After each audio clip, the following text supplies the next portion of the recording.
Assalamualaikum warahmatullahi wabarakatuh. Nama saya Indi Rahmawati. Saya dari kelompok 2 akan menjelaskan tentang 8 tindakan karantina hewan, ikan, dan tumbuhan. Yang pertama ada pemeriksaan. Pemeriksaan karantina di bidang pertanian adalah proses pengawasan dan pengambilan yang dilakukan untuk mencegah masuknya penyakit dan organisme pengganggu lainnya. Proses ini sangat penting untuk melindungi kesehatan tanaman dan ekosistem di suatu negara di wilayah. Berikut ada beberapa aspek penting dari pemeriksaan karantina di bidang pertanian. Yang pertama ada inspeksi fisik, yang kedua ada pengambilan sampel dan pengujian, yang ketiga ada stratifikasi kesehatan, yang keempat ada fumigasi dan perlakuan karantina, yang kelima ada pencegahan dan pengambilan, yang keenam ada kolaborasi internasional, dan terakhir ada edukasi dan penyuluhan. Baik teman-teman, yang kedua yaitu adalah pengasingan karantina terhadap hewan dan tumbuhan. Apa sih pengasingan karantina terhadap hewan dan tumbuhan itu? Pengasingan karantina terhadap hewan dan tumbuhan adalah prosedur yang dilakukan untuk mencegah penyebaran penyakit dan hama dari suatu area ke area lain. Ini melibatkan isolasi hewan atau hubungan yang dicurigai terinfeksi atau terpapar penyakit atau hama tertentu untuk jangka waktu tertentu. Isolasi hewan atau hubungan yang dicurigai terinfeksi atau terpapar penyakit atau hama tertentu untuk jangka waktu yang tertentu sampai dapat dipastikan bahwa mereka tidak membawa ancaman bagi populasi lagi atau ekosistem. Adapun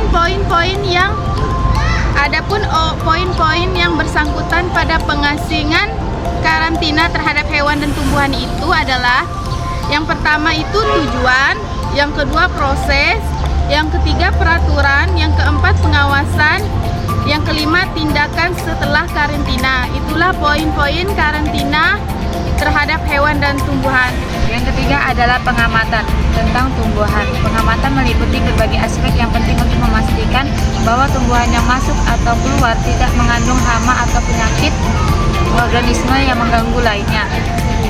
Yang biasanya dibahas adalah definisi karantina pengamatan tumbuhan, tujuan dari pelaksanaan karantina pengamatan untuk mencegah penyebaran hama dan penyakit tumbuhan, peraturan nasional dan internasional terkait karantina tumbuhan seperti IPPC, International Pet Conservation Convention, kebijakan pemerintah tentang perlindungan tumbuhan, prosedur karantina pengamatan. Langkah-langkah pengamatan selama periode karantina.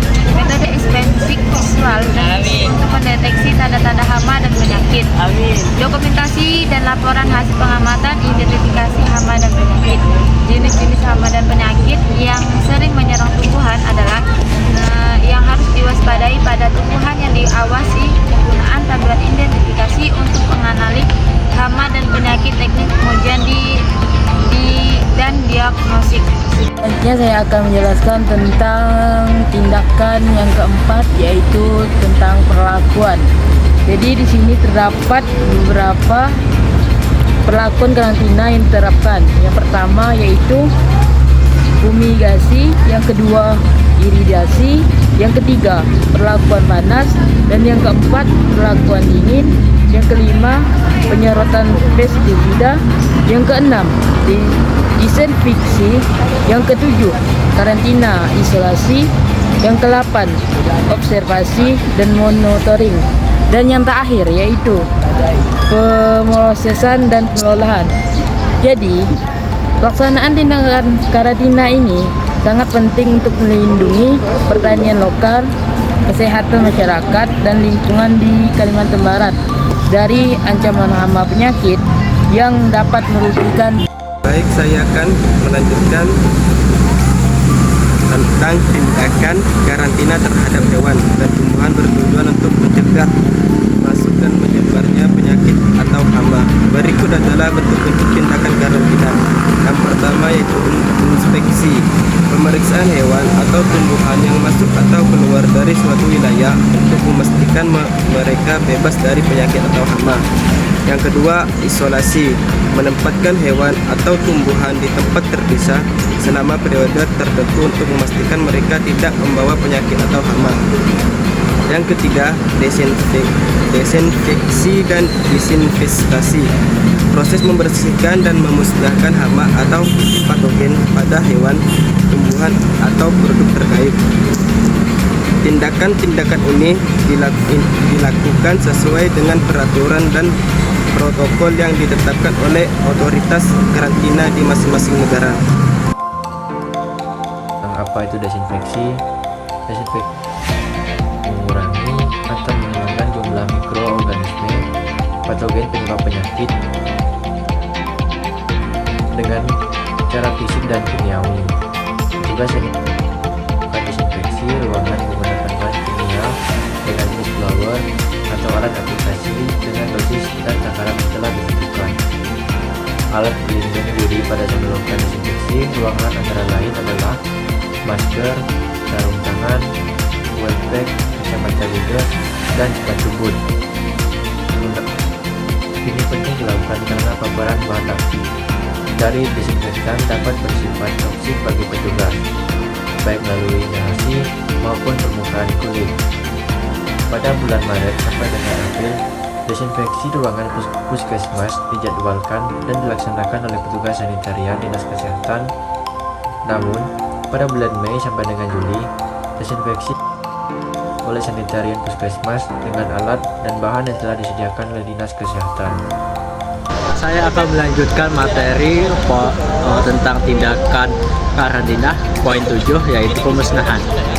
Pemusnahan dalam konteks karantina tumbuhan dan hewan dan ikan adalah tindakan terakhir yang diambil ketika tumbuhan, hewan, atau ikan yang terinfeksi atau terkontaminasi tidak dapat diselamatkan apabila terdapat risiko bahwa organisme tersebut dapat menyebarkan hama atau penyakit yang berbahaya.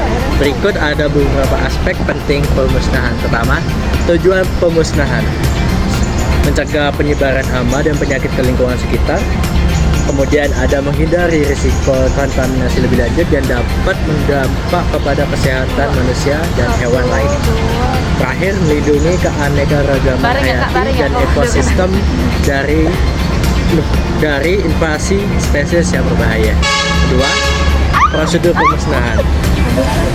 Dalam prosedur pemusnahan ada beberapa prosedur. Yang pertama, identifikasi, menemukan tumbuhan, hewan, atau ikan yang harus dimusnahkan berdasarkan hasil pengamatan dan diagnosis. Kedua, persetujuan, mendapatkan izin atau persetujuan dari otoritas karantina atau lembaga yang berwenang. Ketiga, metode pemusnahan, memilih metode pemusnahan seperti pembakaran, penguburan, penggunaan bahan kimia, atau metode yang disetujui.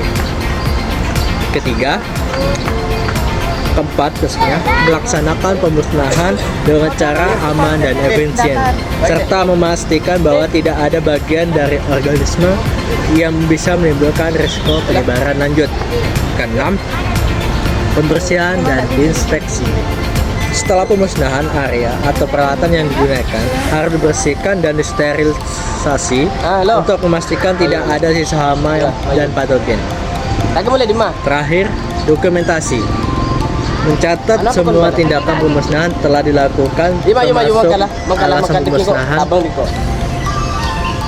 pemusnahan, metode yang digunakan, dan hasil akhir pemusnahan. Laporan ini penting untuk keperluan audit, pengawasan, dan referensi di masa depan. Yang terakhir ada pertimbangan lingkungan dan hukum. Pemusnahan harus dilakukan sesuai dengan peraturan undang-undang yang berlaku. Kemudian harus mempertimbangkan dampak lingkungan dari metode pemusnahan yang dipilih untuk memastikan bahwa tindakan tersebut tidak menimbulkan dampak negatif yang signifikan yang terhadap ekosistem. Itulah pemusnahan, adalah tindakan karantina pemusnahan. Sekian. Observasi dan monitoring di fasilitasi karantina melibatkan beberapa langkah kunci untuk memastikan barang bebas dari hama dan penyakit. Yang pertama ada penerimaan, pemeriksaan dokumentasi fisik barang saat tiba. Yang kedua ada isolasi, barang dicurigai diisolasi dari lainnya. Yang ketiga ada observasi, barang diawasi untuk jangka waktu tertentu untuk tanda-tanda hama atau penyakit. Yang keempat ada pengujian, sampel diuji dari laboratorium. Yang kelima ada tindakan pengendalian. Jika ditentukan hama atau penyakit, dilakukan perawatan atau pemusnahan. Yang keenam ada pelaporan. Semua temuan dan tindakan didokumentasi. Yang terakhir ada keputusan. Barang dinyatakan bebas hama atau penyakit dan diizinkan masuk atau keluar, atau ditolak dan ditangani secara aturan. Baik, mungkin sekian dari penjelasan saya. Wallahul muwaffiq ila aqwamit thoriq. Wassalamualaikum warahmatullahi wabarakatuh.